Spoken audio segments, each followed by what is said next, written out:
welcome to an all new episode of GVN Talk. It's been a while, but we are back. AJ made sure of that.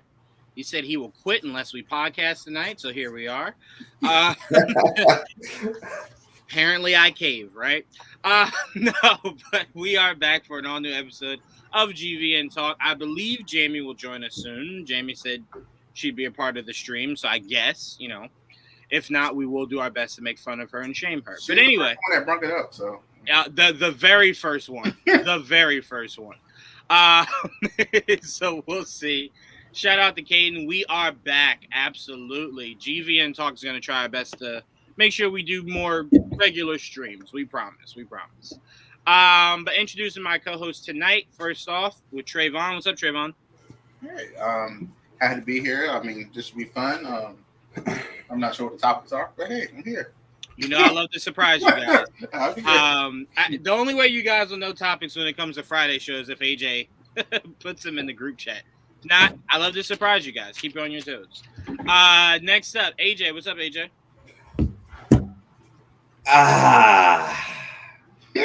Greatness all around. Greatness all around. This has been a good day for me, okay? Don't make sounds like that anymore. Well, wow. Okay, oh, Jamie. Bravo. Wow. Bravo. We were ready to shame you. We were ready. What? We were so what? ready. It's 8:03. Come on. We were not willing to wait. We were ready to immediately shame you. So this is beautiful. I was playing a game for a second. Were you playing Stray? I was. I know you were playing Stray. How dare you? Yes, the Fiend has indeed returned. Oh, thank you, Jamie. No, but we are glad to have you back, Jamie. It has been 17 AJ, years. Trayvon. Yeah, 17 years. It right? hasn't been that long since the it's last incredible. time I was here. Yeah, no, it's been long enough. Yes. You know what? Here you go, guys. This is how long it's been. Batgirl was still going to come out the last time Jamie was here. I mean, That's that how just long happened in the past few days. No. That happened is like 4 the past years few ago. days. No. They told us that 4 years ago. Yeah, that merger happened 4 years ago. Okay. How You've you been out of the doing, loop, Jamie. You've been out of the loop. It's okay. But no, I've been good.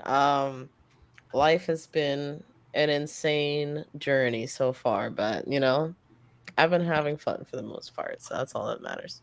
Yeah, Jamie is just nicely trying to tell us all that Jamie has been better than us this last 4 or 5 months. We get it. It's cool. Understand. That's not what I'd say. It's okay. I decipher codes for a living. It's no problem. No, but all right. So let's get into it. This is hilarious. Let's get into it. Jamie, I want to start off with you because obviously we heard the news obviously yesterday with that investors call with the Warner Brothers, everything that Warner Brothers is looking to do, their thoughts on that Batgirl project that they completely threw in the garbage. And people keep reminding me to also mention the Scooby-Doo movie. Yes, Scooby-Doo movie. Yes, Scooby-Doo movie also got Nobody scrapped. cares about that movie. I would have watched it. A lot of people are reaching out to me like, why do you only say Batgirl? I'm like, okay, fine, sorry. Scoob got Scoob also got scrapped. See, I watched I don't know if anybody's familiar with Black Nerd Comedy, but he made a pretty good case for Scoob, like still like being, I guess, a part of the roster, because like how many Christmas projects do you see that just like it doesn't matter what it is, like they still play Pac-Man Christmas apparently on Cartoon Network occasionally, so like Scoob could have made some money just through the reruns. But the problem with that is, if Scoob's gonna make you money, there's no way you can convince geeks. I'll say that. Geeks. Not the guys in suits that do numbers. No way you convince geeks that a movie with Michael Keaton returning as Batman wouldn't have made you some amount of profit. This is true. Right? Like some. I'm not saying $1 billion movie or a $800 million movie, but if you're not telling me that a movie that had a budget of 90 to 95, it wouldn't have at least gotten you a return of 350. You know what I'm saying? So I'm like, I don't really know. Again, it just seems like David Zaslav, whatever his name is. I call him Molotov Cocktail, right? That's what he came up in this bitch doing. He just came, boom, bomb here, you're all gone. But when you heard that, was that Like I want to know your feelings. Yes, I want to know your feelings personally, Jamie. Did you want to see Batgirl? Or was it one of those like, okay, all right, cool? I was not one of the people that's like, I'm dying to see Batgirl right now, but it's definitely sad to see that it's not ever going to see like any platform, whether it be theatrical or through HBO Max. But now HBO Max is questionable, so like, who even knows what's going on with that? It's definitely sad just because so many people put a lot of hard work into that project, and to get to like pretty much the finish line and tell them, hey, you've been disqualified, like that's it, we're not doing this anymore. That really sucks. I was kind of curious to see what they were going to do with Batgirl. I didn't have like super high hopes. Like anything Warner Brothers pretty much is kind of like, I'm just going for an experience. Whether that experience is good or bad, I'll find out when I'm in the theater. But I definitely wanted to see it, just see how they are going to go about it, because they've definitely made some interesting like character choices and like the way they want to portray stories without like other certain characters. So I don't know. I did want to see it at some point. Definitely wouldn't have been the first one in the theater, but sad to see that just like what's happened with it. Yeah, I think it really hit back because I was very excited for this movie from everything they were saying of how true it was to Batgirl, how dope Michael Keaton was, seeing Michael Keaton interact with, fuck, I completely forgot his name, the James Gordon from the Justice League. Dang. Yeah, I can't remember his name. I know what you're talking about. Hold on. To see how that all was going to connect. Yes, J.K. Simmons. Thank you. Yes. To see how that was all going to connect was going to be a lot of fun for me personally. So I was excited for it. And then they pulled the plug, and then where it really hit me is seeing Leslie post about it yesterday. And to me, I think what hurts the most, seeing what she's going through, is I just really think Warner Brothers didn't need to say, we only want to release movies we have faith in. And it's like, well, damn. Really? You couldn't have found a nicer way to say it? Like, you know, like, he just came right out and just like, yeah, that movie is awful. And I don't know. Like, on one hand, like, after listening to, like, a clip of the executive, like, meeting, I kind of understand why he would just, like, want to start with a clean slate. But at the same time, there were like existing projects already, so I would say like at least let those like come to light and let people enjoy those, and then be like, all right, now that those have come out, we're gonna try and create like our DCEU and start building this from not really the ground up, but you know, from some kind of platform up. And just I don't know, he talked about like kind of like respecting the fans and like the characters and like wanting to present them in the ways like the fans would see them, and then just like completely demolishing Batgirl and Scoob and who knows what other projects. Wonder Twins was the first. Yeah, Wonder Twins. He came in, kicked the door down, and said, "Yeah, no, fuck no, not happening here." Yeah, so that's insane to me. Like, we still get Shazam and Aquaman at who knows what point in time, because it's, I think the rumors were like the release dates for those movies could also be moved, but I don't know. I'm just confused by this move. Yeah, so AJ, I want to hear from you, because I want you to tell me if this is a fair enough assumption to make. It might be early, but I want to know if it's a fair enough assumption to make. Is it a fair assumption for me to be worried about small characters in this new regime's future going forward? Because if a small group that watched this said, hey, no, didn't do it for me, right?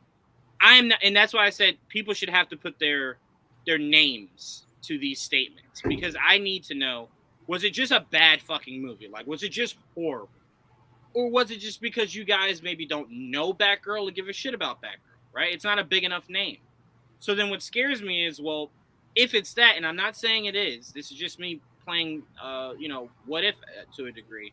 But if it is, that doesn't say anything good about Blue Beetle. That doesn't say anything good about Sasha is Supergirl. That doesn't say anything good about, if you don't want to go Hal Jordan, maybe you want to go Johnson. Is that big enough for whoever these fucking people are that sit in the room and watch it? Martian Manhunter, so on and so forth? Or do you think, AJ, that it's a little premature, it's early, maybe this is something that fizzles out going forward? I think it's a little premature for right now. The way that Zaslav was talking about the DC's future and all of that was basically what we were talking about. We're talking about before in our last podcast, basically verbatim. And says for me, basically, I'm on the opposite end of Jamie.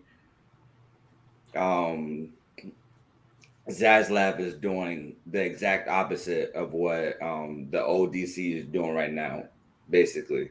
And when I say that, I mean that after every pre-screening, it was just nothing but positive reviews just to get the movie hyped up in the old regime. And as we all know, something like Justice League happened, and one of the most divisive films of all time, right there. So for Zaslav to say that he doesn't have faith in this Batgirl movie, or he doesn't think it's up to par for what the fans would like or think to like, I think that speaks volumes to the things that he really wants. He wants this franchise to make money. He wants this franchise to be beloved as much as Marvel, and he says that within the phone call. So for me, it gives me high hopes for big characters, and then once those are really successful, I'm guarantee you whoever's going to be in charge of DC will get down the line of the smaller characters, because Zaslav did say that he wants somebody that is that wants to focus on these characters and wants to be passionate about these characters.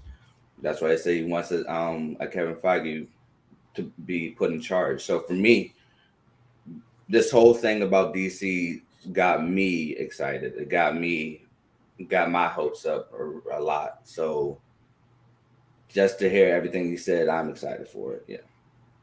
Well, Trayvon, I want to ask you, do you think that that's a little bit of playing it safe for your investors? Because when you go, you want to have some kind of focus on the big three, right? To me, I feel like they're the most recognizable characters in all comic book history, right? So there's not many people that are alive today that have no idea what a Superman, Wonder Woman, and Batman are. Right. So I'm like, I understand you starting, but your focus does not have to be that. I would actually like it to where you start it, they're somewhat already established. It's not an origin story, right?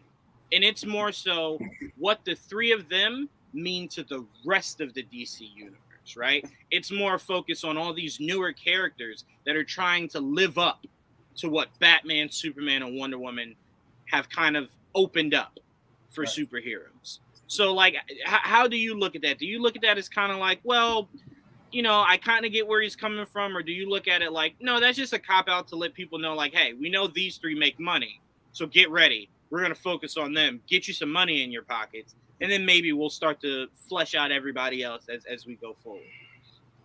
I see. If it was just up there on the screen yesterday, how they had DC up there as a brand, but then in the franchises they had Wonder Woman, Batman, and Superman. Those are the three they had up there. That bothered me. When I saw that, I was like, okay, yes, they're the most recognizable. It's just, I guess the tell for me will be, so we see Batgirl's gone. They're using the excuse of a tax write-off. Okay, we'll see. We hear you. Let's see what you do with Blue Beetle.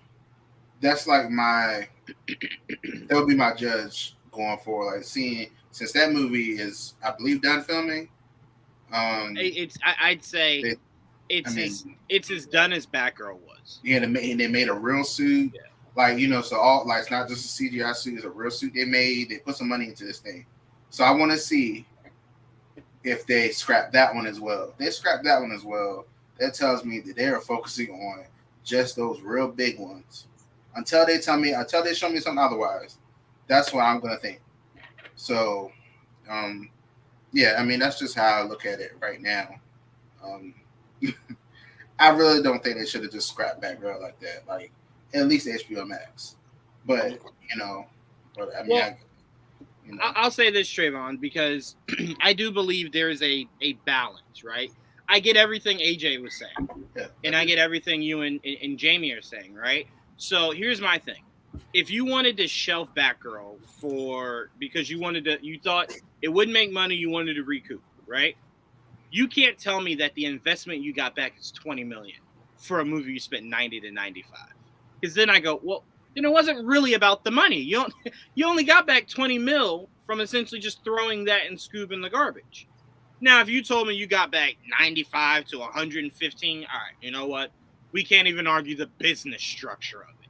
But it seems like it came down to you just thought this movie could make you not a dime of what you thought it should make, right? And then to me, I think that's very unfair. And I think it comes down to, because again, if The Batman, Robert Pattinson and Matt Reeves movie was coming out March of next year, and it got shitty reviews, they would have still dropped it. Why? Because it's Batman, right? It's Batman. Of course it's going to make some kind of money. But in a movie where you're going Batman's in the background, this is essentially just about Batgirl. I kind of feel like you just came out and said, well, I don't have faith in Batgirl as a character. Yeah. Right? And that's where I kind of feel like, well, that is wrong. Like, that is what I think you shouldn't have a mindset of. Because AJ, and I'm going to go back to you, Jamie, because I'm curious what your thoughts are on this. But AJ, I want to ask you, because what have me and you've been preaching, AJ, since we've known each other? You got to get out of the Skywalker saga, or you'll have every fucking generation believing every story has to have some kind of Skywalker embedded in it, right? So it's like if you keep rebooting and Batman keeps being the face of each reboot, you will have people believing this is what I need in order to enjoy the DC cinematic universe. And I feel, I'm sorry, Trayvon, go ahead. I'm sorry. While you're saying that, I mean, we were talking the other day about the animated movies, how they always use Batman, like to put him on the, even though he's not really a part of that team, they make sure they put him there to get people to like pay attention. Like they feel like if he's not there, they won't pay attention. So I wonder if I hope that's not what happens here. I mean, I don't know about live action, but I know that Ernie Altbacker, who writes for a lot of these DC animated movies, straight up told me that. Like they were like, hey, I don't know how many people know the actual Justice League Dark team, so just shoehorn Batman in there so that they know it's connected to the Justice League, right? In that whole world, so that there's no confusion on like, well, who the hell are these people and where do they like fit in with the rest of these characters? Whether or not you believe that's a good strategy to have, you understand it to a degree, but you don't want it to be a recipe that they keep going back to. We're at a point now where I think people know Constantine, right? You've just seen him in every fucking medium. I don't think we need anything to bridge Constantine. But I'm sorry, AJ. What's your response to that? I apologize. Yeah, so going towards the animated stuff and why Batman's like usually like subbed into those groups. It's basically because it makes money. It makes them a good amount of money. And that's what they speak on what success is. If people are watching it, that's all that matters. So to get that kind of response makes sense for me. If I was in charge of Warner Brothers and stuff like that, I would try to focus on Batman, Wonder Woman, Superman, which they are doing because it makes the most amount of money. Now, down the line, should they talk about lesser known characters? Absolutely. I agree with you guys 100% on that. They definitely should talk about lesser known characters because, in my opinion, some of their stories are even better than the main three characters. So there's a lot to go around, and Marvel's doing the same thing. At least video game wise and comic wise, we're getting Midnight Suns game. They're shoehorning in Wolverine. Why? Because people know Wolverine more than anybody else within the Midnight Suns. So it makes sense for them to do it if they want to make the most amount of money they can possible. They're throwing everybody in that game. And so as I pass it back to you, Jamie, I think the semantics of what the four of us are saying, right, is AJ, I don't think any of us will disagree that you have to start your universe with those three faces. I don't think anyone can argue that. I think where the argument starts to seep in is when you use the word focus. These characters have existed, it feels like, since the 30s. You don't need to still focus on them. You could start with them, but then right after they get their solos, it shouldn't be, all right, so you drop a rebooted Batman in 2023, right? And he gets a sequel in 2025. No. Once you've done the solos for the three of them, there should be a somewhat gap that you're exploring all these other characters before you're getting more into their sequels. Because I feel like if you're just going the route of, well, they're going to continuously make money.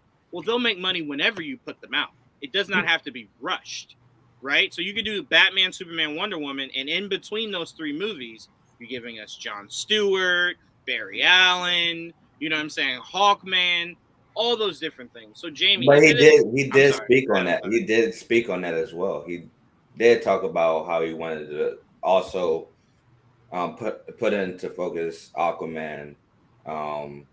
He even liked Shazam and Black Adam. So honestly, I'm gonna take back a little bit of what I said in the previous podcast. I don't think that they're gonna erase the total DCU. I think they're gonna focus on Shazam, Black Adam first, and then go on and move forward from there, because Zaslav has so much faith in those two projects right now, and possibly the Flash, but we're definitely getting a new Flash actor within that. So, well, even that thought is just very confusing, because it's like,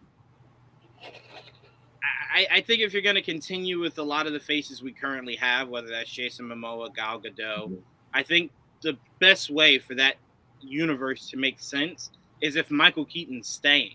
Because if you go back to Ben, I agree. It throws things in a complete whirlwind. But not to go down that road. But Jamie, what are your thoughts on what's been said? I mean, I think AJ does make a good point where, you know, they like trying to like start their own foundation and build from there instead of like working with like the tangle web that we have now. That would make things a lot clearer just for like, I think, casual fans as well as like us who are like trying to piece things together and figure out like, okay, like which is like the baseline, which Batman is the guy that we should be like looking to see in like the next like Justice League movie or anything like that. Right. I know at least for me it would make things a little bit easier. Like I don't mind the multiverse, but if we're not explicitly saying like this is Batman number 1, everybody else Batman 2, 3, and 4, it's a little bit confusing. Looking to like, I guess some of the other films that will be coming out. I did remember like while we were talking about like the Flash, it is a little bit confusing that like Flash is still on. Not that I don't want it to come out, but like with everything that's come to light about Ezra Miller and like the things that he's done, it's like another slap in the face, I feel like, to Leslie to have her movie be canceled, and she didn't do anything to deserve that. But yeah, I understand why I focus on the big three, but I think like I agree with what you were saying, Joanne, about like putting out movies about the big three at any point in time will make you money, like regardless of like when they come out. So I would definitely love to see like some of the smaller characters. I don't know. I think they just need to, I think at least for now, like keep going with like what they're doing now that they've like very boldly just said like we're doing something else and have kind of already put that plan into motion. So I want to see what they have planned, because like if they could make something like as intricate and like well done as the MCU, then I don't think this would have all been for nothing. I think I also saw something that said like they want Leslie to be in like another project, or yeah, they want to work with her and the director again. Yeah. Okay, well, hopefully that happens. Still sucks that her film got scrapped. I wouldn't trust that happens.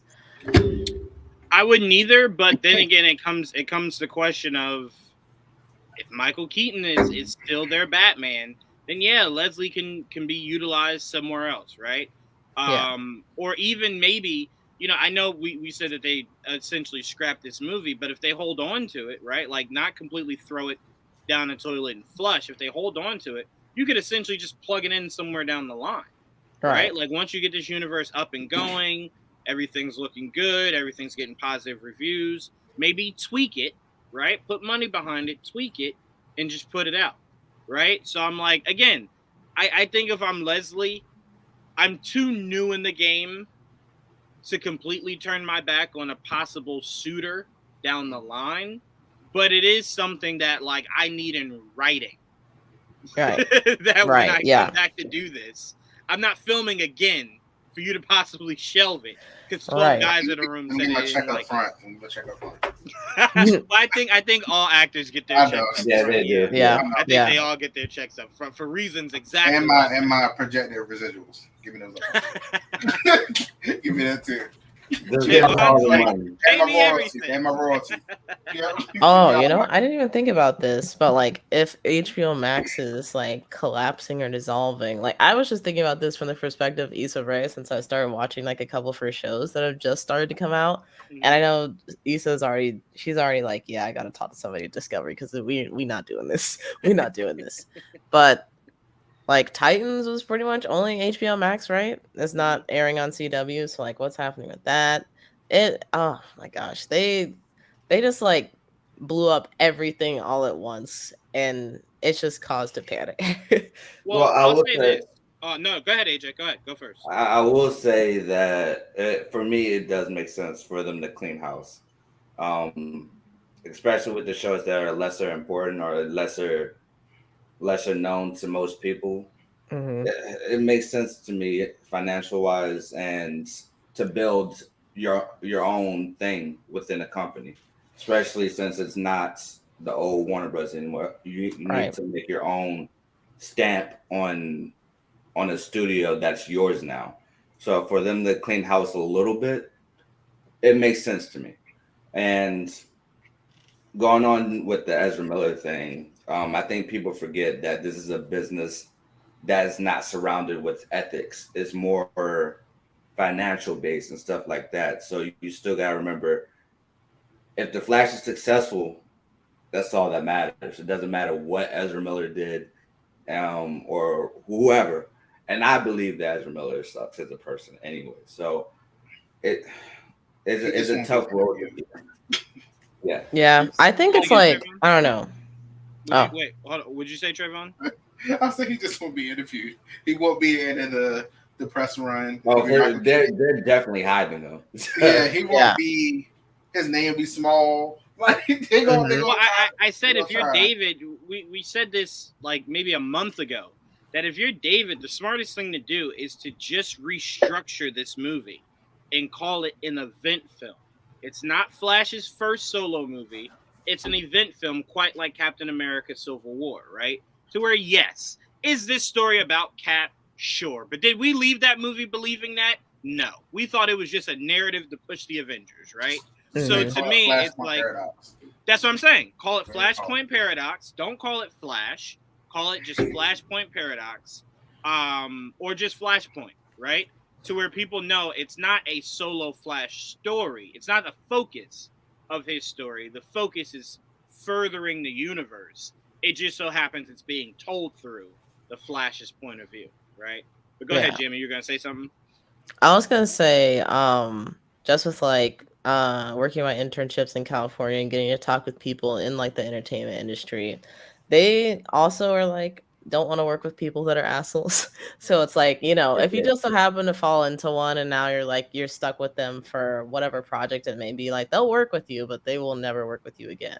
Right. So I like this Flash project may go through, but I would be surprised if he was brought back for anything else because he's not a big enough star to like have that kind of claim on the character. I don't think so. No, not at all. Sure not. Unless Warner Brothers develops that Men in Black light, yeah, Ezra Miller will never be back as the Flash. Like unless they can completely brainwash the world to forgetting about it, he's gone now. Yep. So it's like he's not gone after it comes. He's gone now. Like they should have distanced themselves from him by saying he will not be part of any press run. He will not be part of any interviews. Well, you can't find him to do it anyway. But even if you could, he's not part of any of this, right? Don't worry. You focus your interviews on Ben Affleck, Michael Keaton, Sasha. Even though if you're Sasha, you might not want to talk, not knowing what they're going to do with your character going forward. That was going to be a focus.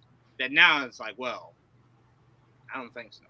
But I will say that the biggest thing that I feel sorry for when it comes to Flash is Andy. This should not be something Andy has to worry about heading into a massive movie like The Flash, right? Andy, I believe, is a brilliant director. I believe he has a great vision for what he wanted to do for this movie. And now this will always be connected to this movie when we look back, you know, and that just really fucking sucks for them. Another issue is the leakage of the merger. So basically they rushed everything so they will make shout out to Caleb for the super chat. We appreciate that. The great DC reset is coming. Yes. I don't know if yes, because to me I don't know what reset means. Like, is it a soft reset? Is it a because to me when you reset it, because to me when you reset a system, it's not just like, oh, a little soft quick one like that. It's a reset. It's resetting the system, right? Yeah. So I'm like, well, are you tearing it down and rebuilding? Well, I think it's going to be a soft reset or reboot, soft reboot. I feel like, Trayvon, I don't disagree with you business-wise. Yes, I get you. I get you. But to me, I feel as though those two were made bigger because of the roles, rather than the roles being made bigger because of the individuals. So could you? 100% you could recast them. 100%. It's just a matter of, are you willing to burn everything down to start anew? AJ was thinking that they should have not too long. Zaslav is up to the task on that. But what I was saying before, there's been a huge leakage between the mergers. So they basically rushed out Batwoman to be filmed. They rushed out Blue Beetle to be filmed so that the old regime producers and all that will get their money, basically. So everything because of that, now everybody had hopes that those old movies, a la Blue Beetle and Batgirl and Static Shock and all that, would still be made. People have got to realize that this is not what Zaslav wants for himself. He doesn't want sloppy seconds, basically. Yeah. that's one analogy, but he doesn't want hand-me-downs and all of that. So for him to reset, like Caleb said, reset the universe, it makes sense for me because, like I said before, Zaslav want to make his mark, and as a great producer, much like Alan Horn or Kevin Feige or just basically a lot of people in the industry is, so it makes sense for me. What were you gonna say, Trayvon? You were saying something. What were you gonna say? I forgot. Oh damn. Trayvon's like, I don't remember. All right, so let's move on. Let's veer out of DC. I think there's nothing more we need to add. I think we've done a DC episode almost every day this week. I'm tired of it. Yeah, I think we can move on until we get more news, which will be sometime in the future. End of the year, that's when we'll find out about the app, the name. Yeah, we can move on from that.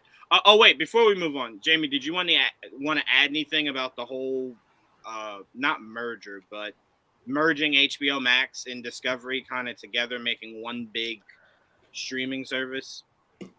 I don't really have too much to say on it other than just confused about it, but I understand what are you confused about? I don't know. It just like it doesn't seem like the content that Discovery is doing and the content that HBO Max is doing could successfully be like blended together to seem like one thing. It makes sense why they would want one app now that they have merged. Mm-hmm. But I don't know. It's out of my hands. It's gonna Well, happen. isn't Disney and Hulu doing that too?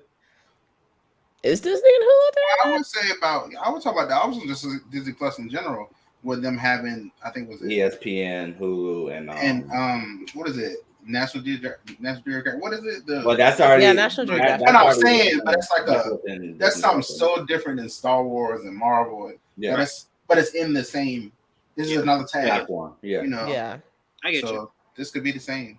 Yeah, I never look at those tabs. So I feel like I don't know if they wanted to direct more eyes to like Discovery content, or like I guess me being like on the HBO Max side, not really looking at Discovery content, or somebody from like the Discovery side looking more HBO Max stuff.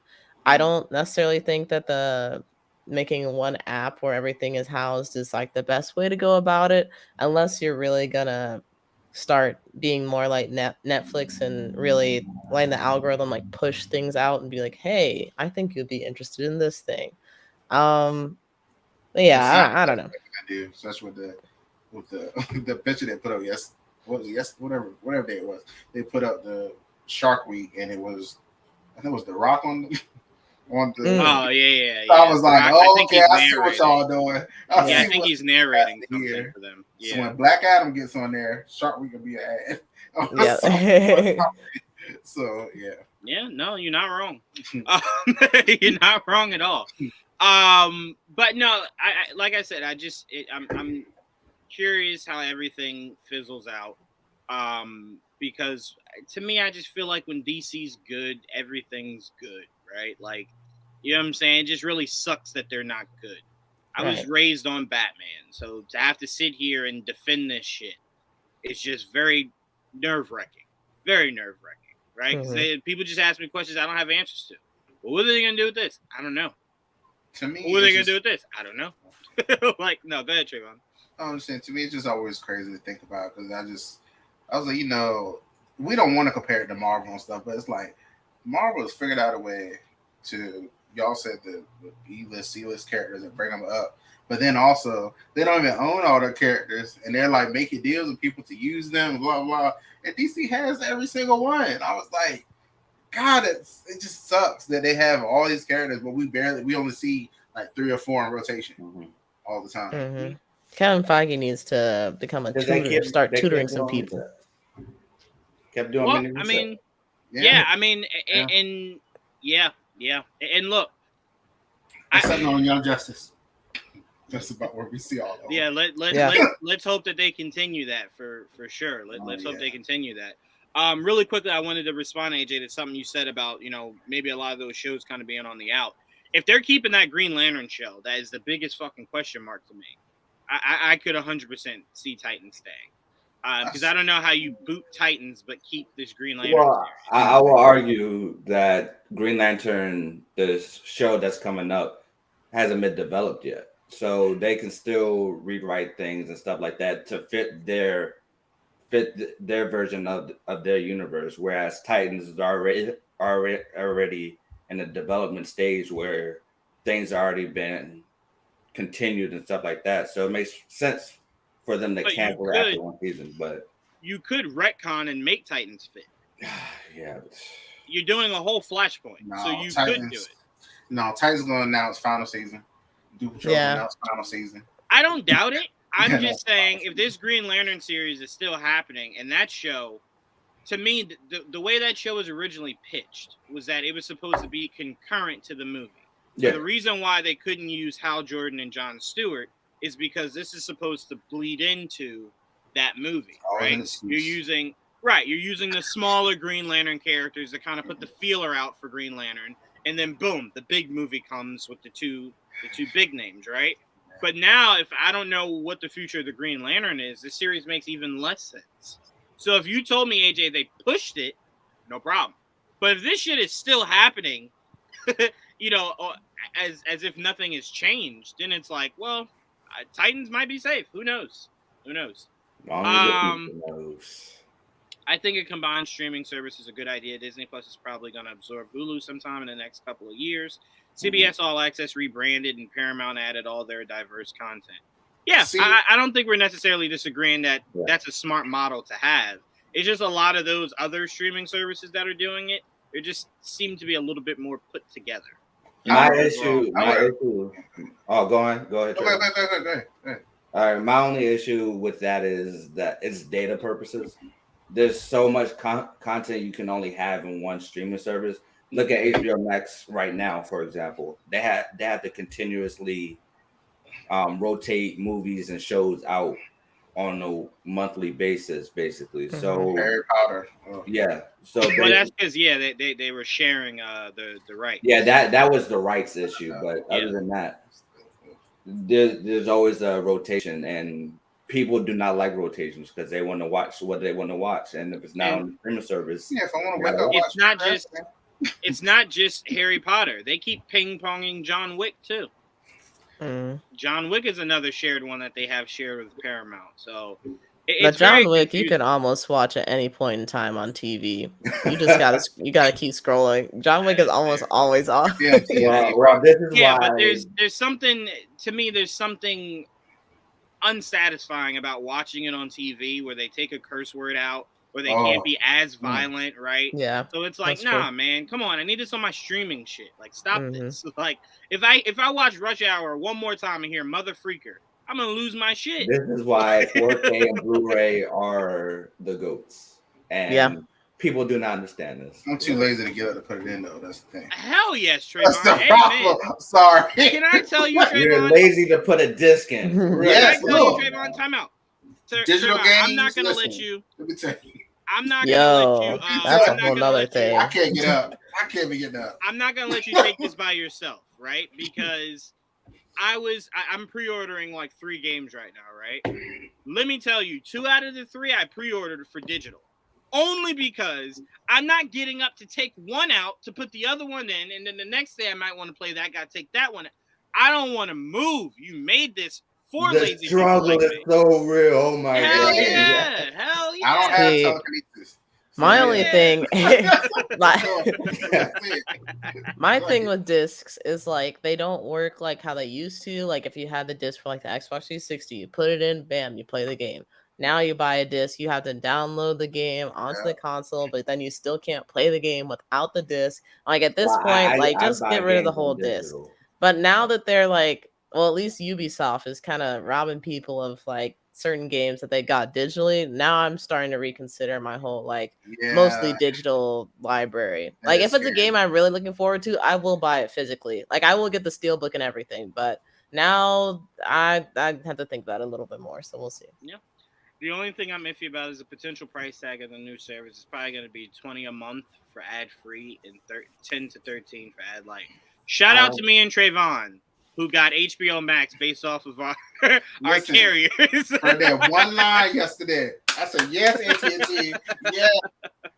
See, the only thing we were talking about earlier when we were talking about the CBS All Access and the Paramount, I would see that's what I thought they were going to do. When they rebranded CBS All Access to Paramount Plus, I thought they were going to pull all of Viacom CBS's content in it. No, BT Plus is still separate and still $10 by itself. And I'm like, what? Like these streaming services are getting out of hand.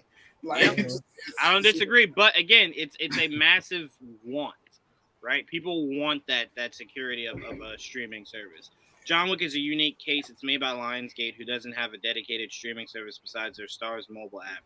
So they sell to the highest bidder whenever the rights lapse. Yeah, no, we get it. Yeah, no, we completely get it. We're just saying that at some point, if you're Warner Brothers, these projects are big enough for you to just go, let me just see if I can buy it outright, right? Like, let me see if I can just go up to them and say, hey, this is mine now, right? I don't want to share it. I don't want to ping pong it because there's a massive amount of Harry Potter fans. Regardless of what you think about Harry Potter, that shit could sustain HBO Max on its own, right? So it's like at some point, stop letting that shit bounce in between. This is why you don't have to stress about that if you have the 4K Blu-ray. Listen, I do own them. I'm just saying. But if I want to turn on HBO Max and watch it, damn it, I should be able to. Oh, okay. So this is interesting. Shout out to Ryan. Here in Canada, Disney Plus already has everything merged on the app. We don't have Hulu here. It's in a Starz section. Yeah, that's interesting. Yeah. Perfect. Yeah. I don't really know what the holdup is here. but apparently there's a holdup. So my biggest Because concern it with wasn't that, available there. Hulu is my anime plug. So like Disney, you gotta be okay with anime if you're gonna merge. You gotta be okay with it. Yeah, that's a very good point. That Digimon Trayvon got me watching is on. Yes. You know what? Actually, no. Disney, don't merge. Just turn Hulu into Anime Central. That's all I need Yeah, to do. But but everything else on Disney. I mean, I don't know. I guess pass it to. Dang, if you pass it to Crunchyroll, you're still probably gonna have to pay. I don't know. Just stay the same. Just stay the same. You damn right you gonna have to pay. Just stay the same. Crunchyroll is running an anime world right now. They are. Right. That's why I'm like, right. Hulu is my plug. Without Hulu, I would not be caught up on like half the anime that I'm on right now. Both Lionsgate and Stars are up for sale, and with NBC Universal interested in buying, you could see John Wick Universe be a Peacock exclusive. Yeah, I did hear about that. And Stars should sell itself because Stars made a lot of really stupid fucking decisions. I still can't really quantify right now. Letting American Gods just stop is very confusing. Like, huh? Well, I think they stopped because Neil Gaiman was working on the Sandman, right? No, they just stopped it. They stopped it before that. I think he worked on Sandman because he couldn't work on American Gods anymore. Okay. And right now, apparently, and again, you don't really take what he says that seriously, but apparently, according to 50, they fucking with him too. So I'm like, well, damn, if you lose American Gods and the whole Power universe, what the fuck sustains you? 50 does that every summer, though. He does. It's like a re-up deal. It's like a re-up deal. Yeah, he wants them to pay him more. Yeah. I'll walk. I'll go to Netflix. Yeah. But look, I'll say this really quickly before we move on. If you are Stars, the reason why you can't call his bluff is because ABC called Shonda Rhimes' bluff, and she went and made a massive hit in her first project on Netflix, right? Mm-hmm. So it's like you thought, hey, you think you could do what you did here, there? Go try it. She went Bridgerton. Bridgerton did it. Yeah, I was assuming. So it's like if you're Stars and you're sitting here saying, you know what, 50? Fuck it. You think you could do better somewhere else? Go. He could pull a Bridgerton out of his ass, right? So it's like, just be careful. Be careful. Especially if you're up for sale. You want all your big money makers. You want all your big money makers still attached when you sell, right? Or somebody's going to go, well, I'm not paying full price for this shit. You got no power, no American Gods. I don't want it. I'll take it for $25. There you go. And a pack of smokes. And I got Stars. You fucking think I'm paying billions for that shit? So be careful. Be careful. I mean, Disney has said they are open to anime on Disney Plus. I mean, Star Wars Visions is a love letter to both Star Wars and anime. No, you're right. I think what Jamie is being very specific about is name brand anime. Not you. Yeah, not you recreating anime. Jamie means more like, is One Piece safe? Yeah, like they could pull Dragon Ball Z Kai on there, but would they pull Dragon Ball Z on there? Like that's the kind of questions I'm trying to ask. Right. So I get what you're saying. I get what you're saying, Caleb. Yeah, but we're not saying that they wouldn't do anime. We're just saying we need them to keep the anime that they currently have on Hulu, and like Trayvon said, and allow it to keep updating itself. Yeah, as the newer stuff comes out. And I don't know if Disney is willing to foot that bill. Right, knowing that they're now doing TV shows that they're using movie money on. They're like, well, you want me to pay for anime too? I don't know about that. Like Digimon Adventure 2 is coming now. You know, somebody look. You know what? We could even have faith in maybe Netflix taking it. Right? Netflix trying to take up as many of those IPs as possible. Yeah. If Hulu drops it. No, but they'll take them and make them live action. They'll just take it. Well, no, they'll keep the original so that they can do live action. Maybe. Right. Yeah. But my faith in them is that indeed they do have anime on there, right? Yeah. And I don't know how up to date it is, so I won't speak on that. I won't speak on what I don't know.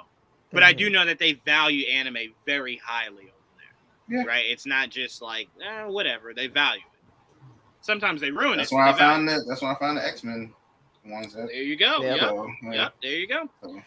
All right, so let's move on. Let's talk a little bit about Marvel, okay? Jamie, I don't remember if you were here when we were doing the full San Diego Comic-Con breakdown of all the beautiful, delicious shit that Marvel was doing. I was in the comment section, I think. I was. Yes, he was. Okay. So I do want to get your thoughts on some of the things that Kevin Feige has unveiled for these next 3 phases. Not 2. Did he only do 5 and 6, or did he announce 7 too? Just 5 and 6. Just 5 and 6. Okay, so September will be 7. Okay, so on the 2 phases that he announced, what are you most excited for that has been announced?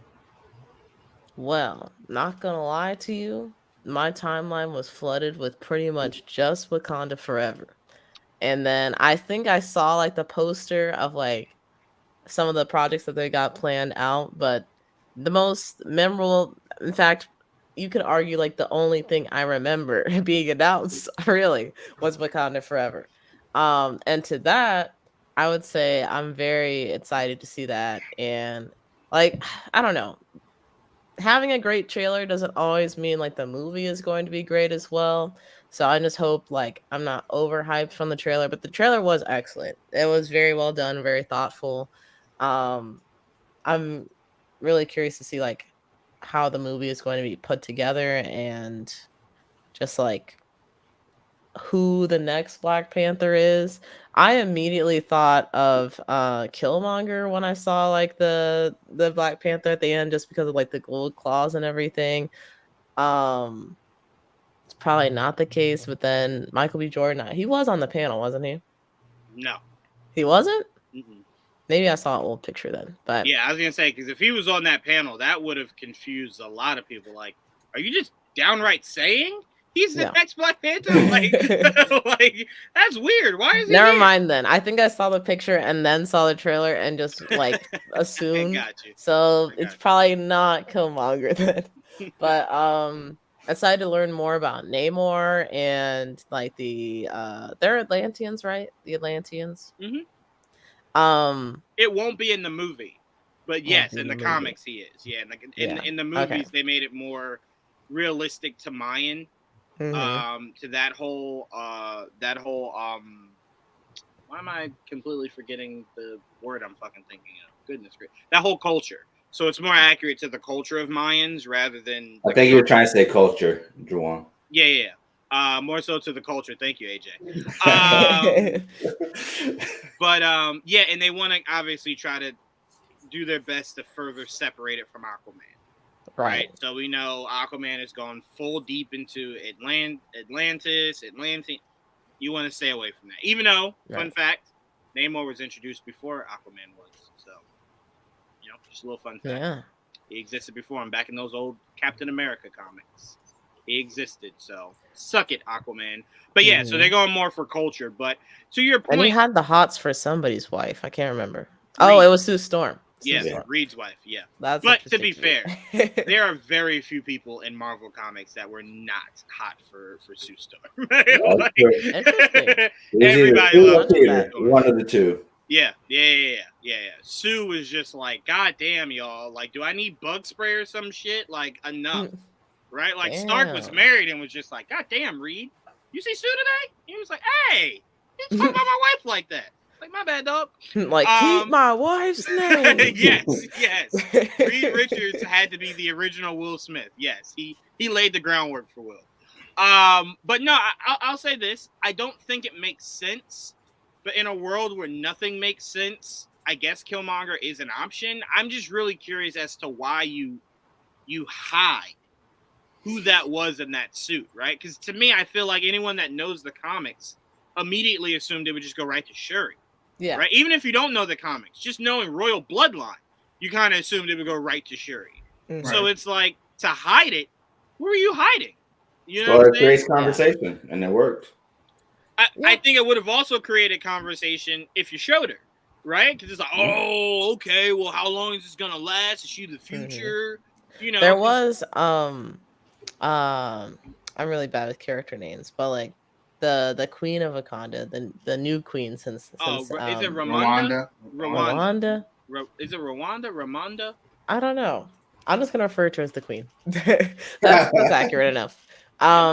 There was a part where she said like she lost like her whole family, even though like we know Shuri is still around, at least at this current point of time in the MCU. Who knows what happens in the film?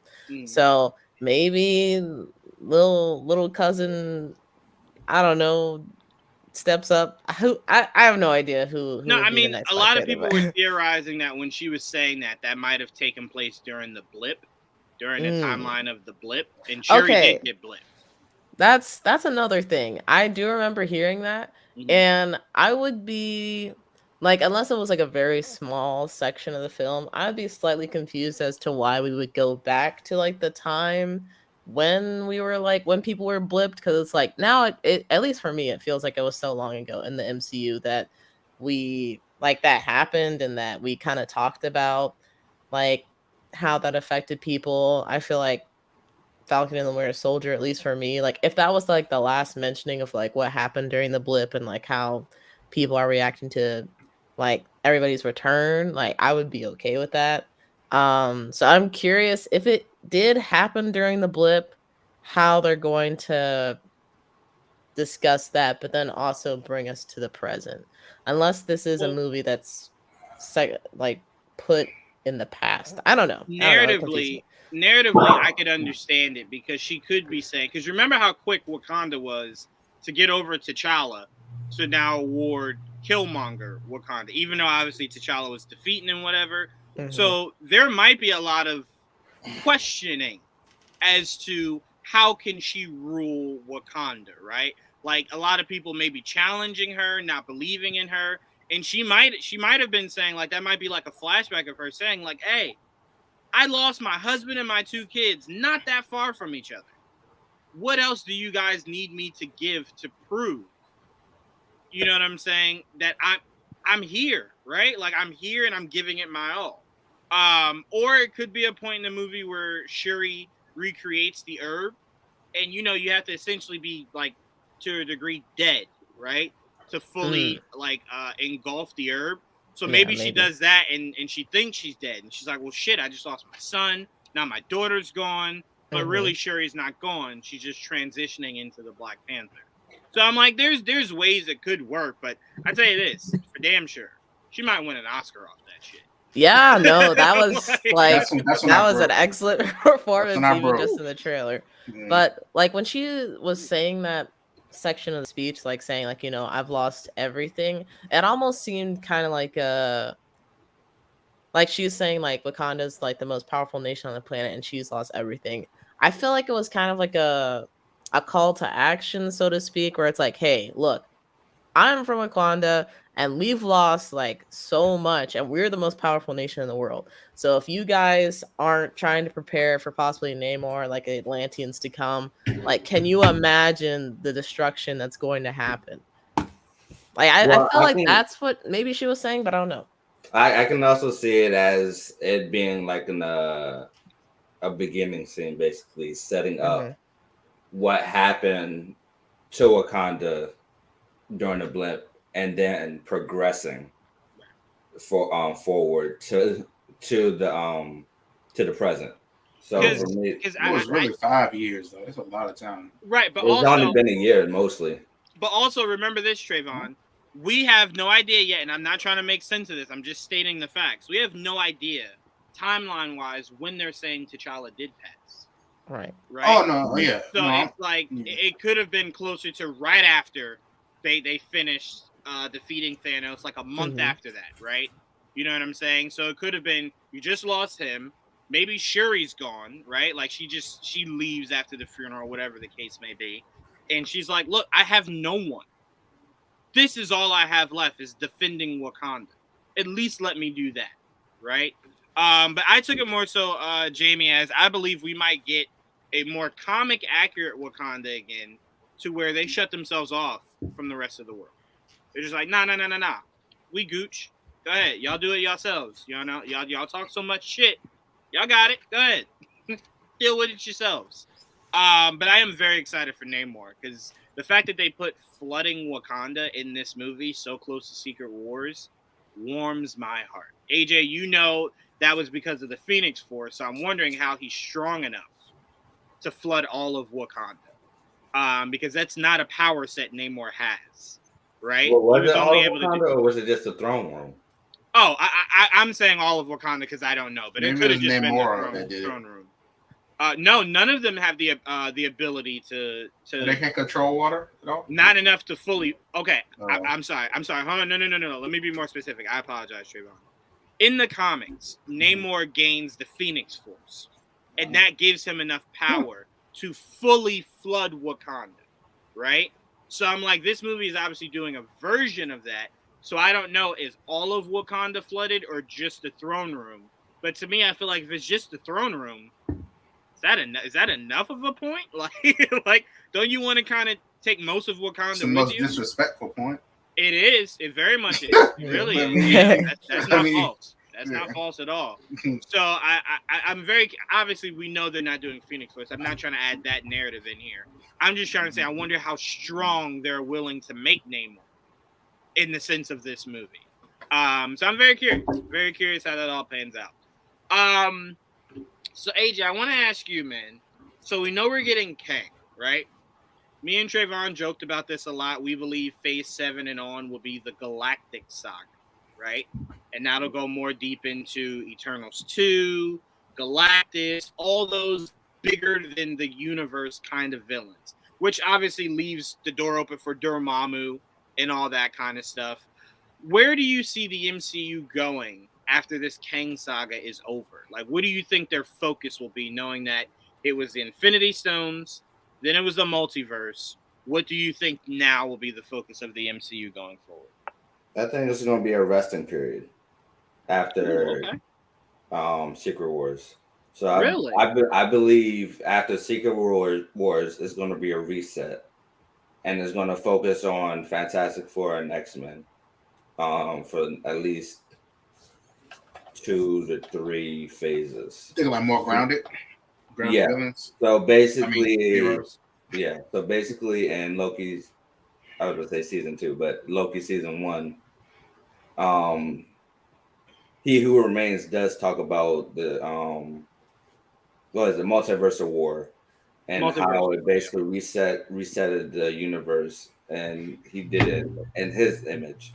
So for me, I think the second Secret Wars will do the same thing and do a reset, and we'll get new characters via Fantastic Four, X-Men, and possibly other characters as well. But yeah, that's all I'll say for now. And then I don't want to go too distant in the future with the MCU, because that's just going to get a little too muddled. But for like the first 2 or 3 phases after Secret Wars, I do think it's going to be a major reset. Not for the main, I could say for the main continuity, but also it could also create a new continuity.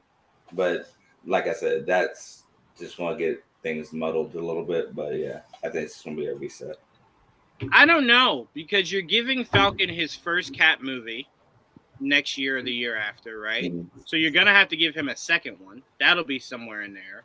We assume Thor will possibly get another one. That'll be somewhere in there. We believe Shang-Chi 3 will be somewhere in there. We believe Captain Marvel 3 will also be somewhere in there. Obviously, you're now introducing Blade, so his sequel will be somewhere in there. And remember, Fantastic Four is being introduced in Phase 6. Mm-hmm. So Fantastic Four will be in Phase 6. And we're assuming mutants have to be somewhere in Phase 6, because how do you do a Secret Wars without them? Why would you want to do a Secret Wars without the X-Men? They changed a lot of stuff regardless anyway. But I'll change my answer then. I'll still stick with the reset, but it will also unchange everything that happened before the MCU started. So everything I do believe in these rumors and leaks that the Fantastic Four was before the first Iron Man. I do believe that X-Men was also before the first Iron Man, but because of the Multiverse of War, everything changed. Memories erased, whatever logic you want to put into it. People just forgot about them. With this Secret Wars, I do believe all of that will be remade into this new universe. So it will explain why the X-Men wasn't there and why the Fantastic wasn't there for so long and stuff like that. Yeah. Okay. Trayvon, where do you see it going after Phase 6? I would say maybe more focused on. I mean, we know we have the, the ground heroes and stuff like that, but I mean, the more and more people talk about Midnight Suns and Blade and stuff like that, like maybe we go there. Maybe like magical. Maybe, I mean, Mephisto, stuff like that. Like I don't know. I mean, it's just the devil, because he's the devil. So I'm thinking Ghost Rider. I'm thinking, he got to come from somewhere, Javon. So because that's where the Ghost Rider comes from. So I mean, that's what I'm thinking, like stuff like that, like Daredevil, Jessica Jones, Midnight Suns, stuff like that. So I think that'll be fun. I mean, I don't know, like I doubt they'll go. They probably won't call it the Galactic Saga, but maybe is what's coming. That's why I thought the Galactic Saga. Yeah. Right? And it capsulizes with Galactus. Yeah. I just don't know what you do in the MCU after Galactus. That's why it's like Galactus might have to be a 5 to 10 year buildup before you get to him. And at that point, you've done everything you conceivably could in the MCU. And now the question remains, where do you go next? Because I remember when a lot of people were like, well, where do you go after Thanos? I'm like, well, there's a lot of places you could go. Like, I don't know why people thought the whole universe would end after that. So Galactus is not a multiversal villain. No. Right? He's just one universe villain. So the Watcher is kind of above that, right? Isn't that like, would you say? But the Watcher doesn't do anything. I know. I'm saying like something like, or somebody that's a threat to the Watcher or something like that. Is there a villain? To me, I don't really know. I don't really know how important Uatu should be outside of where we are now. The multiversal saga seems like that's something that if you want to utilize Uatu, it's a perfect time to. I don't really know how interested I am in Uatu because it's like those are too powerful, right? And I don't need you to then come up with a villain that's even more powerful than that. And then you got to make your hero even more. It's just an episode of Dragon Ball Z, right? Like, and I don't think I need that in my MCU. It's cool for Dragon Ball, not in the MCU.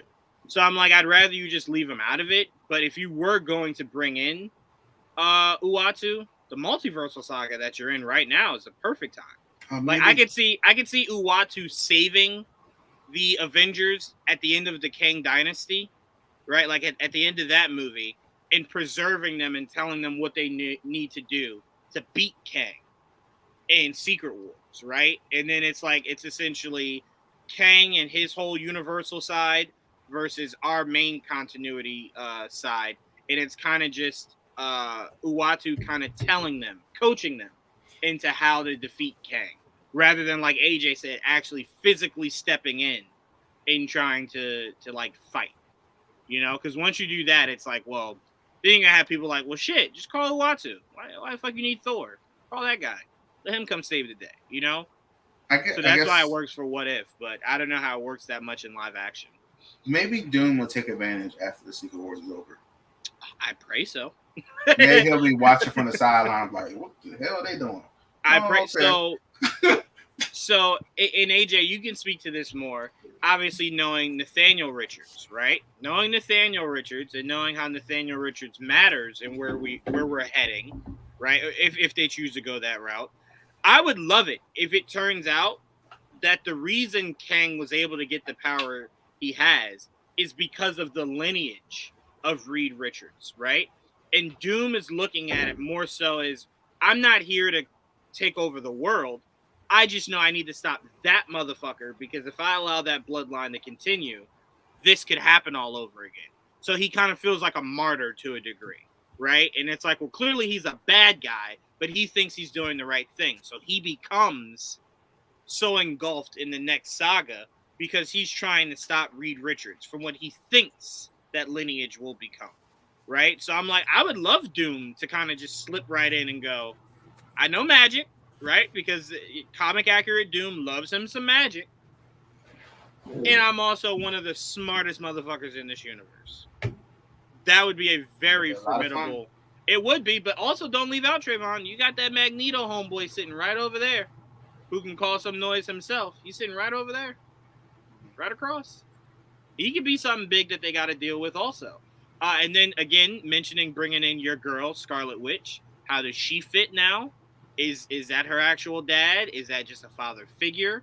Does she go with the Brotherhood? A lot of questions can come up after Phase 6, especially with the X-Men alone. Can't wait to see Marvel's Mystique. Say who? Marvel's Mystique. I tell you what, it will be accurate. that's really what we can. Because I love the original Mystique they had over there. I did too. I just thought you didn't make her important enough, right? And then the second go around, they were just like, you don't even gotta be blue.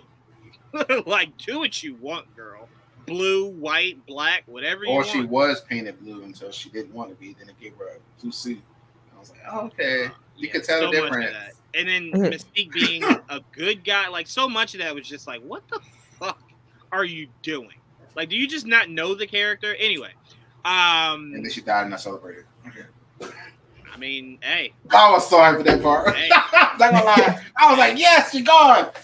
It confused me, but part of me was just like, this universe is ending soon anyway. Fuck it. I celebrate too. And then they had the nerve to have a deleted scene or like, I think it was like a joke that they filmed of her acknowledging that Nightcrawler was her son. And I'm just like, if you did fucking use that, pieces of shit, you had the Basil. It didn't make any sense though. It did. You had his dad. I mean, yeah, but it's Fox, Trayvon. They stopped making even the timeline-wise halfway through. The Quicksilver Magneto one was weird. I was like, that doesn't make any sense. Look how old you are. Hey. Hey. I was like, what? Hey. It happens. It's that Fox magic. But that's why we don't have Fox no more. That's why we got rid of them, right? They didn't have good magic. That next to Sony. Get out of here. We can only pray. Only pray that so. Come on, Apple, buy them so the rights revert. Come on. Yes. Apple, please. Jamie, you got connections. Make it happen. Get Apple to buy Sony. Don't know nobody at either Sony or Apple. They need a studio. You put that on me. They need a studio. Come on. But Jamie, what would you like to see the MCU head after Phase 6? I think seeing Dr. Doom would be pretty cool. I don't know. Like, I could only imagine pretty much. Like, I'm pretty much learning like the MCU as we go along. So to imagine something like that far in advance, I would have no idea. But seeing seeing Dr. Doom would be pretty cool, and the Fantastic Four, I think that would be established at that point. Yeah, I can't really think of anything else, to be honest with you. I thought everything that you guys said so far would be interesting and something like, regardless of what they planned, I would be in the theaters. But if they went with the things that you guys were talking about, I'd definitely be happy to go see it. So yeah, I'd be down for it. All right, let's move on. AJ, because I think this only matters to you. This might not even matter to you, so I'll ask it anyway. Are you at all? Are you at all bothered that when Amazon did Rings of Power, they did not talk to Peter Jackson at all, or look to him for help at all? According to Peter Jackson, they ghosted him. They said, "Hey, I'm gonna send you out. Like a couple of scripts," and he said he never got those scripts. So, wow. Are you shocked, or are you just such a Lord of the Rings fan? You're like, well, I don't fucking need Peter Jackson to have a good Lord of the Rings show. Like, where do you land there? Like, are you shocked they ghosted him? Well, this is the first time I'm hearing this. Yeah, this was talked about. This was from the Hollywood Reporter, like 4 or 5 hours ago. Okay. Honestly, I'm shocked right now, but if the show is good anyway, does it really matter? And if it speaks to the lore and all that perfectly, okay. Peter Jackson wasn't involved, so it is what it is. No, I get you, Trayvon.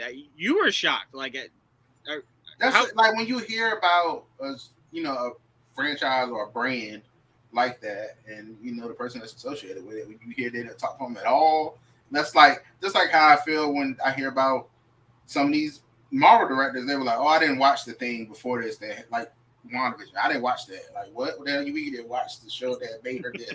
Like, what do you mean? But like stuff like that, it just throws me off when I hear that. But I am excited. This is so bad. I'm gonna say it though. I'm excited for Rings of Power because I see black people in there. So that's why I'm mostly excited for. So I'm gonna take a little bit back of what I said.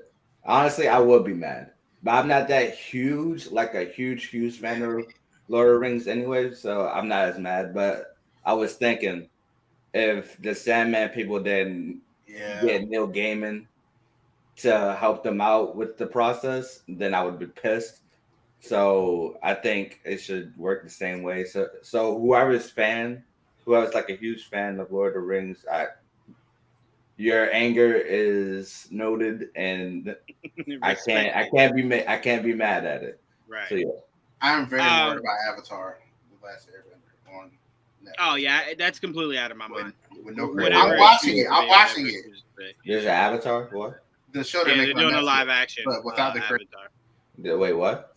Avatar? The original team that did the animated series left because they had creative differences with Netflix over this live action series. Wait, so a lot of people action Avatar coming out? They're working on it right now. Yeah. They've cast quite a few people. Yeah, by Netflix. It'll probably be out next year. Probably fall of next year. Are you talking about the animated stuff or the live action stuff? It's live action from the animated stuff.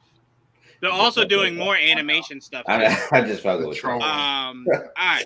So let's move on. Apparently Warner Brothers chairpersons and CEOs, Michael DeLuca and Pam Abdi, reportedly want Walter Hamada to stay with DC. Hamada is currently evaluating the situation. AJ, is this something that should be even considered, or should everything of that old regime be out of the door? Shit. Okay, so I'm a little bit mixed on this. So during the old regime, Walter Hamada wasn't really in charge of DC. He still had he had too many hands in the kitchen, help shepherding the DCU. So to actually see his vision come through, I wouldn't be mad at it because ultimately I think he is a good producer, especially since he produced a lot of good horror stuff like The Conjuring and stuff like that. So yes, if he has full reigns under DC and stuff like that, in which Zaslav wants somebody to get into, I'll be fine with it. But at the same time, I'm not sure if he's the type of person that needs ultimate help. Like he needs a lot of people in the kitchen with him. Right. So I'm not entirely sure if he's the right fit because I don't know. I really don't know. I get you. No, I understand where you're coming from, Trayvon. I know you have an approach for Warner Brothers management the way AJ has an approach for DC. You want to burn that whole thing down. So do you think they should allow? Because apparently, I'm also reading here, Trayvon, that a lot of why Walter Hamada wanted to leave is he was very upset when he heard they were trashing Batgirl. He was not a fan of that at all, but agreed to at least stay here throughout Black Adam. Right, so it's like apparently he cares about a lot of the shit that we care about. So how do you view Walter Hamada? I mean, no, I'm saying we cared about Batgirl. Seems like he cares about Batgirl, right? So it's like, well, that's something good, right? Because the new regime doesn't give a fuck. He's going to be kicked out regardless, though. I feel like that's not if the CEOs are asking him to stay. It sounds more like he wants to leave. They want him to stay. If Slasher wants him to go, he's going. So no. Hold on, guys. I think it's being lost what I'm saying. From the report, it's saying that he wants to leave. Mm-hmm. The CEOs want him to stay. He's saying he'll think about it. So you guys are saying if they want him gone, he's gone. I'm saying he wants to go, and they're telling him to stay. Are those CEOs even staying? The one you're talking about? I don't think this is even news if these CEOs aren't staying. I don't think it's news if they're not staying, because if they're not staying, then their opinions don't matter, right? Like if you're gone, what matters if he's staying or leaving? You're out of here. So that's why I'm saying I think it's important to take in that he wants out, and apparently there are people there that want to stay. I don't know. I'd rather see New Blood? Somebody that cares about their characters. And the only person that comes to my mind right now is Jim Lee. And I don't know if he wants that type of role. I think that's the only person I can think of. I think that's risky. Or, as much as I hate to say it, maybe James Gunn. But I don't know how I feel with that either. I wouldn't have a problem with that. But the problem would be, if you're David, you can't give James Gunn or Jim Lee or anybody. You can't. No. You can't give them power and then come in and say, "Nah, I didn't hear good things about this. Pull it." Like, if you're gonna give them the position, allow them to live or die by their decisions. You know what I'm saying? So to me, if you give someone this position, you should not come into the office and go, "I don't think that's gonna work." It needs to be the type of role that Kevin Feige has right now, not the one he had previously. We had to go through all the people. Yes, because that almost ended the MCU right where it stood. Yeah. Right, I agree. I completely agree. Yeah. I agree. Speaking of Kevin Feige, glad you brought him up. Great transition, Trayvon. Apparently, Kevin Feige sent an email to the directors of Batgirl, letting them know that he stood with them, he felt for them, and apparently Kevin Feige's just out here playing chess while other people play. Well, they did the first and 6th episode of Miss Marvel. I get it, but that was very much him going, "Hey, you notice that shit ain't happening. We treated you good over here." Like, it ain't happening when y'all was over here. All your Moon Knight episodes came out. I'm just saying. Y'all were happy in that assembled episode, you know. Yeah, y'all want to come home? Yeah, y'all come home. You want to come home?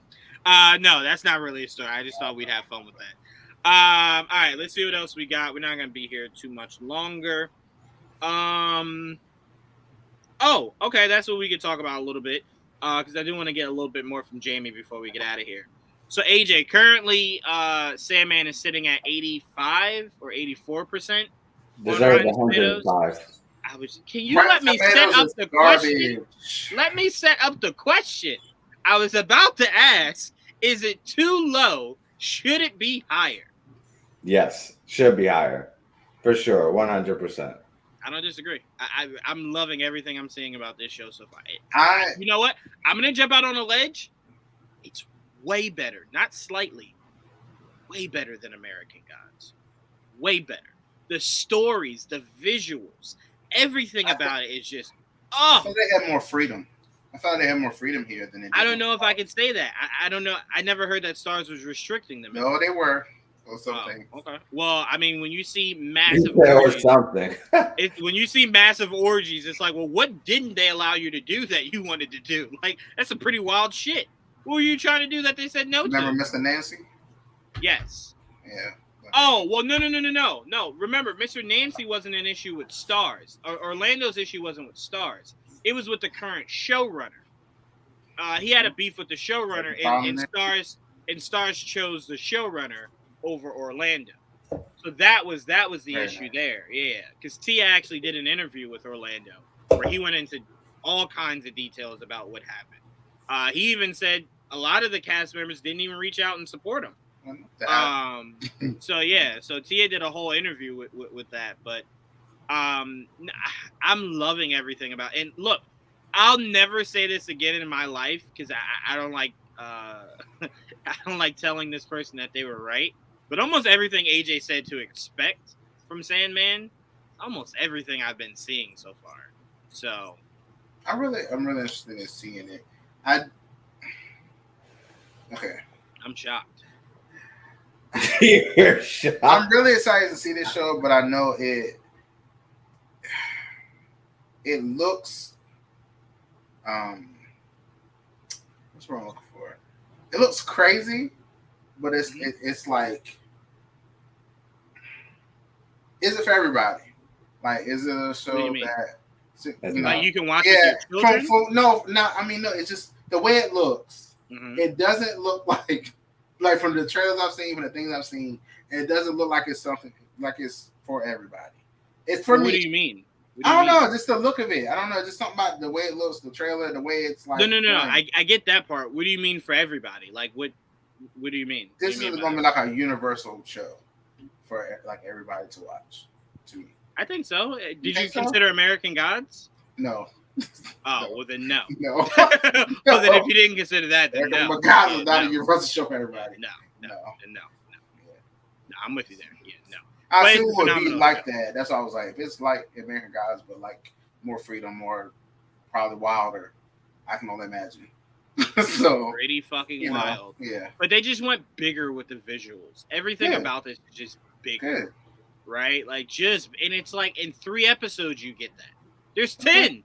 And in 3 you're just like, this is like for big boys. This is the big boys table. Right? It definitely looks like, I don't know the numbers, so I'm not saying it definitively, but it feels like this is the biggest project Netflix has put money behind. Which episode are you on right now? Oh, I'm on 4. Okay, the hell episode. Okay, I haven't watched it yet. But yeah. Oh, AJ, our girl, AJ. Well, AJ, our girl, AJ. I'm just saying. I almost proposed to her through the TV screen. That's all I'm saying. I was just like, damn, girl. Okay. But another show me and Trayvon wanted to talk about a little bit. Trayvon, I know you're not done yet, but the Paper Girls. Oh, yeah. Paper Girls on Amazon or Amazon Prime. It's really, it's like, and I know Tristan didn't like when I made the comparison, but it is Umbrella Academy just without powers. Its focus is time travel, and this is without me knowing anything about the comic. So just take that into account. I know nothing about the comic. But it is very much about time travel. It is very much about these band of friends that become sisters. And it's just very wacky, right? Like, it's very wacky and wild and crazy. But it has a lot of really good emotional moments in there. Sounds like Sabrina. Oh, no. Let's not do that. Don't make me say bad things about this show. It's nowhere near Sabrina. That show was like award worthy. But it does have a lot of topics in there that like are really, really cool. Again, this isn't a spoiler at all, but there is a character that is exploring their sexuality, right? But goes to the future and sees how cool, like how open it is, and it's kind of just like, well, damn, am I? Like, am I? Or is this just like, I don't know what's happening? It's a lot of fun. I recommend it to everybody. I really do. It truly is a lot of fun. I believe you should watch it and kind of come to a conclusion for yourself. How far did you get, Trayvon? Episode 1. Okay. No problem. I do want you to give it an actual chance. I know. All right. And AJ, you're a fan of the comics, right? You read the comics? How crazy do the comics get? Like, I only read like the first. I just started it. I'm on the first 5 issues. Yeah. I got you. Okay. So definitely watch that. AJ, have you seen Prey yet? Yes. That shit will good, won't it? That shit will good, won't it? Killing it right now.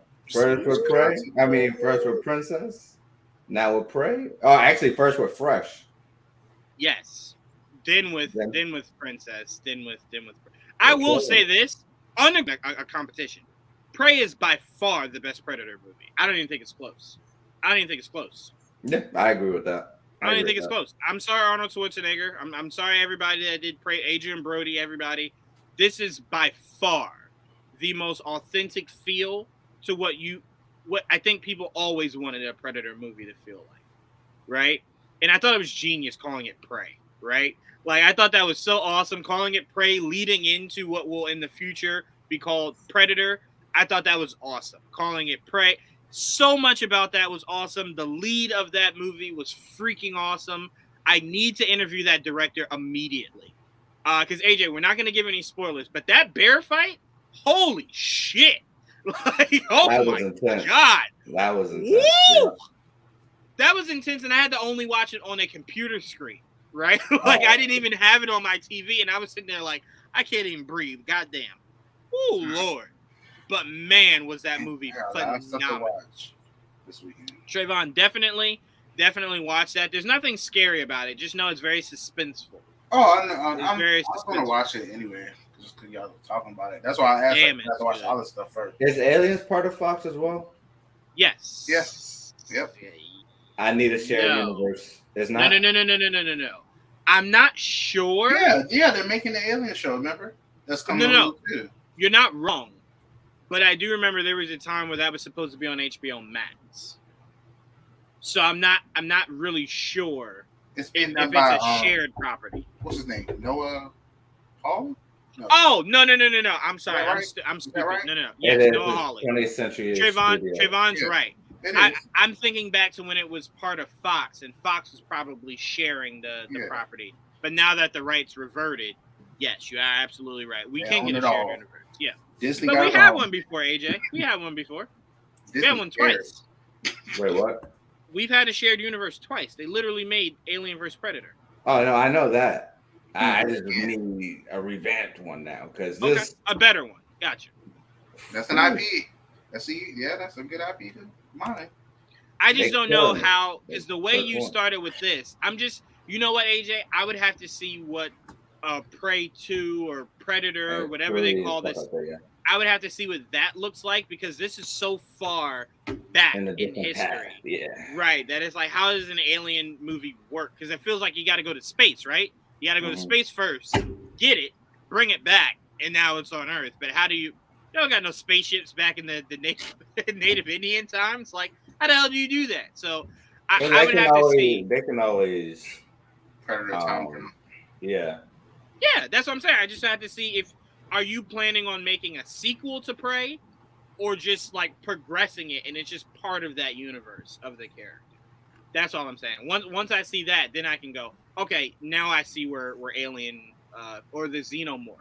Let's call it by its actual name, AJ. The Xenomorphs.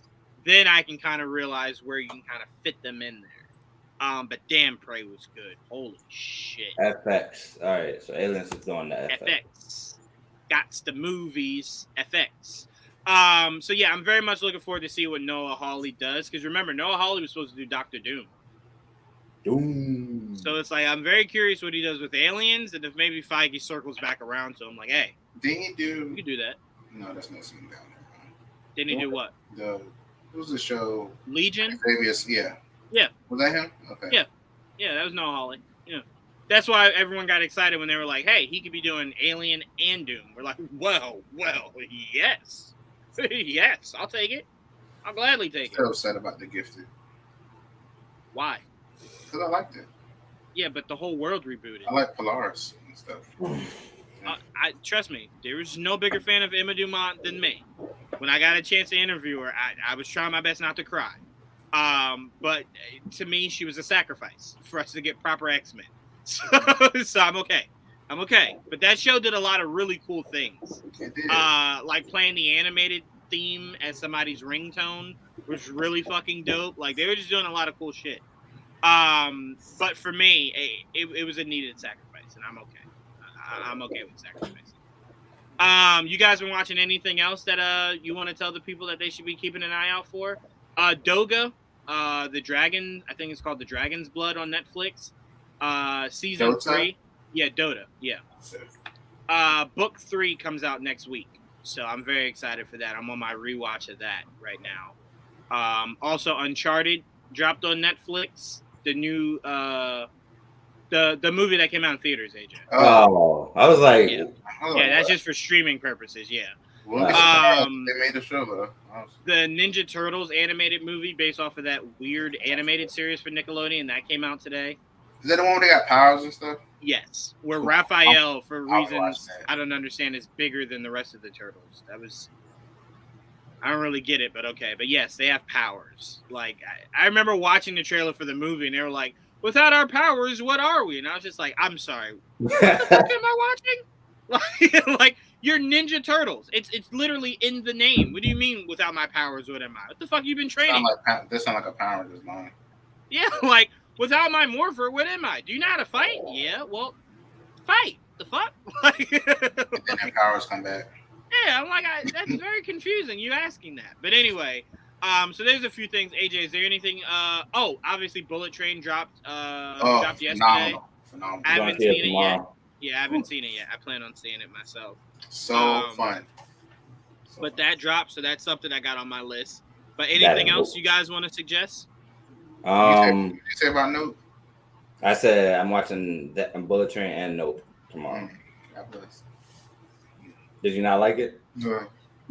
Okay. That means I'm gonna like it most likely. It's just weird. I don't know. Like, it's just weird. Yeah. So right now I am watching I'm starting season 2 of Peaky Blinders. Ooh, yes. I am halfway through season 2 of C, getting ready for season 3. Oh, the final season? Okay. I'm on the last episode of Foundation. And I'm gonna start that, AJ. I gave you my word. You're not gonna go back. Should I go back? You're not gonna No, I tried. Wait, hold on. Time out. Why am I not gonna like it? Because it's very, very, very, very highly political. Like it. I don't have a problem with that. I watch a show called Billions. Oh, okay. You ever hear of a show called Billions? Yeah. Yeah, I'm a massive fan of Billions. So I wouldn't have any issue with that. That show, Foundation, reminds me of Expanse. Wait, hold on. No. Now I know what show you're talking about. Okay. Yeah, that was a tough fucking watch. That's now I know what show you're talking about. Like okay. I tried. Yeah, now I know. I did too, Trayvon. I was just like, yeah, I really did. I love it. It's deep, but I love it. Yeah. Man, it was dense. It was like I agree. Dense. And you know what it was? You know what it reminded me of? It reminded me of how I felt, how I first felt about Lord of the Rings. Like, I can acknowledge how good it is. No argument here. But it's just way more dialogue than it is action. And I need a steady balance of both, right? Like, Rogue One was a steady balance of, we're talking a lot, but look, I just shot him in the face. Right, yeah, I just shot him in the face. I need that balance, and this is this feels like those kind of shows that is a very long, drawn-out season 1, narratively, and then season 2, you're like, yeah, all right, now we can get action-packed, and we're fucking shit up. But it's like, I got to get through season 1. That's hard. So it's like, be careful, all right? Because that's where a lot of people might go, I'm out of here. I'm out of here. But I will. Is it in season 2 or something, AJ? I'm only on season 1. But there are multiple seasons. Okay. I think it's only one season. Oh, damn. I hope it didn't get canceled. Because I felt like it came out a few years ago, didn't it? Yes, that feels like it came out last year. Oh, last year? Oh, shit. Okay. Yeah. My apologies. The end of last year. It came out in September.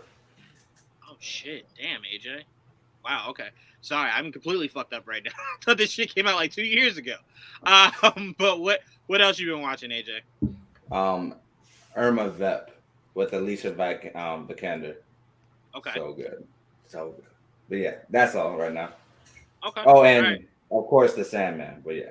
Yeah. We knew that. I mean, you've been their biggest cheerleader since conception. So we knew that. It'd be a shocker if you weren't watching it. Since you were born, apparently. I got you. Trayvon, what you been watching? Well, don't you dare start with P Valley. No, not P Valley. Where's that on? Stars. Okay. It's on Sundays. Nothing. Look, YouTube. I swear, like it really do consume me sometimes. Like for real. Like it really does. I don't know why. You know it hurts my soul about you saying that. You know it hurts my soul about you saying that. You say too often, I don't know who that character is. But you're on YouTube. Why not just watch these videos of people breaking down who these characters are, Trayvon? Let me tell you where I don't know why I watch this. What I watch. I watch reactions of shit. And I don't know why I do that. I don't know where it comes from, but it's like, especially if it's something I like, it's like it's getting some kind of thrill off of it. I don't know. I don't understand it. Okay. But I was watching rap shit before I got back on here. Mm-hmm. That's wow. But yeah, I need to watch Industry, and I'm definitely gonna watch Sandman. Industry is the show. Yes, I got that in my list. Industry. Yep, I'm with you there. I've been watching Evil. That is one of the most underrated shows in American television history. Fucking brilliant. I will tell you this right now. If you are not a religious person, right, and you believe science creates everything, that show does make you go, huh, that religion thing might be a thing, huh? Yeah. It's Wait, what is it called? Evil. Mike Coulter is one of the leads of it. He's fuck. I tell you this: if you thought Mike Coulter couldn't act, watch Evil. That man is doing his goddamn thing. Wait, who thought he couldn't act? A lot of people from Luke Cage's writing thought he couldn't act, and he wasn't really doing a lot of stuff around that time. So I can understand it. Sometimes the writing will have you think somebody can't act. I mean, hell, everybody shit on what's his name that was Danny Rand, not realizing they had just watched him in Game of Thrones and had no problem with him. So see how one show can make people go, you can't act. Bitch, you just saw me in a show where you were okay with me. Yeah, it's different. It's different. But Evil's on Paramount Plus to answer your question, AJ, and it's a weekly show. Yeah, it's a weekly show, so it's not all at once. It's weekly. Does it have more seasons? Yeah, it's in its third season. Yeah, it's in its third season, and it got already greenlit for season 4. So if you want to wait until season 3 is over and then start to like slowly binge it as you go, you could do that. Another show I want to throw out there before I pass it to Jamie is Vox Machina on Prime. I'm not a Dungeons and Dragons fan, but if Dungeons and Dragons is anything like that show, they got you, boy. They got you, boy. I'm dressing up and everything. That was a fucking good show. Holy shit. So that show, and then Raising Kanan comes back next week, I think. So I'm gonna be watching that for sure. I love my power shows. Go ahead, Little Liars Original Sin. Yeah. Oh yeah. That is in my list to start up. How is that? Wild start. I'll tell you that much. Yeah, wild. Does it feel like Scream? Does it feel like Scream? You know what? Yeah, kind of.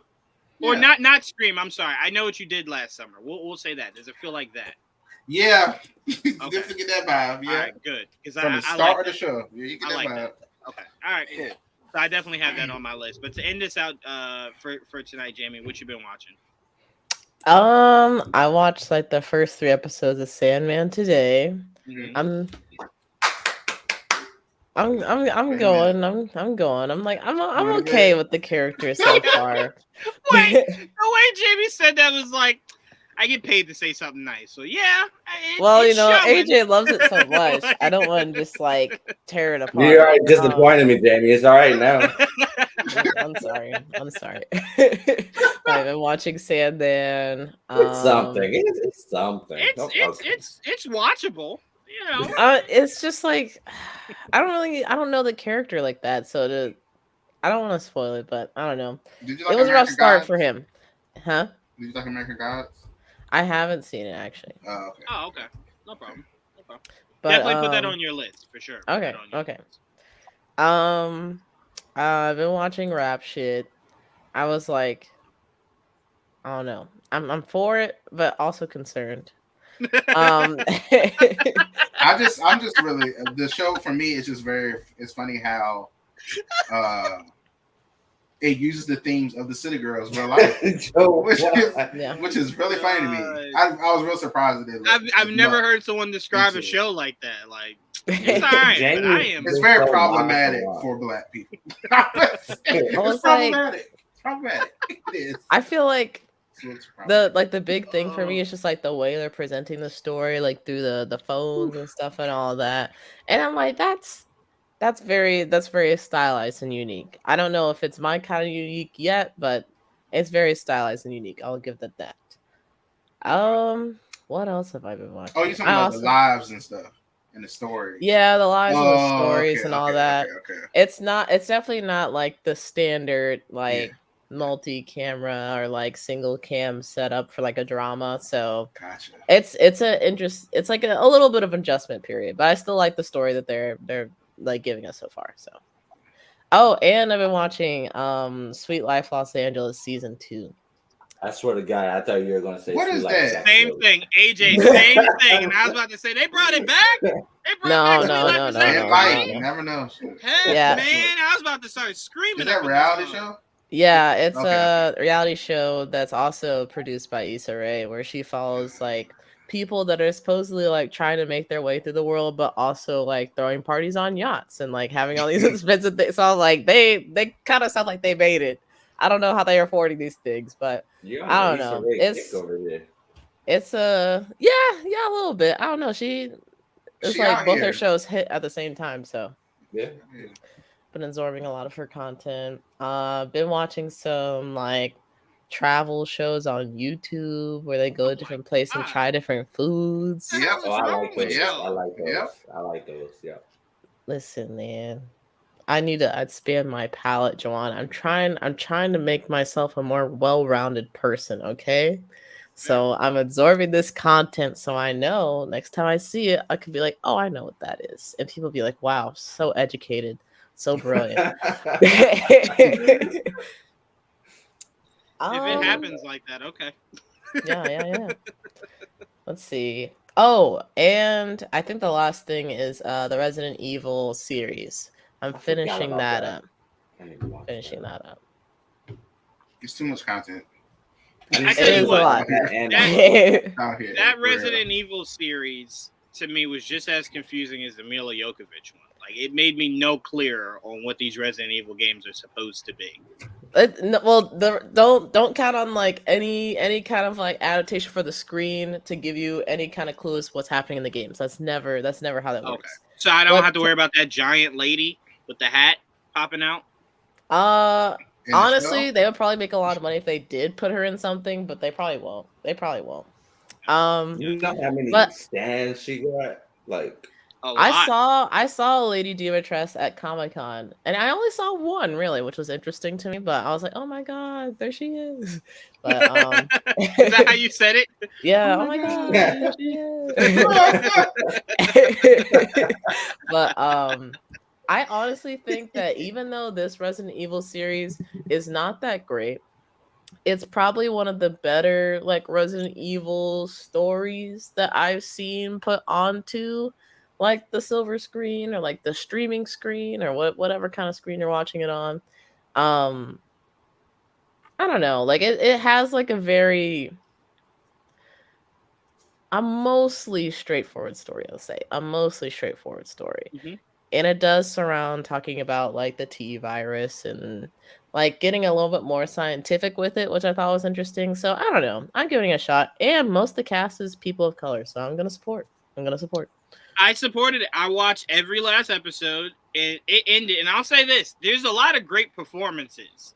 But unfortunately, I feel like too much of that movie, I just did not care about the story. Yeah. Right? Like at one point, Blade was in there for reasons I don't understand. Like if you watch it, you'll know why that's hilarious. But the performances were great. It did leave me curious about a season 2. Yeah. I just don't know if it'll give one. I don't know if it'll give one. I'm not sure.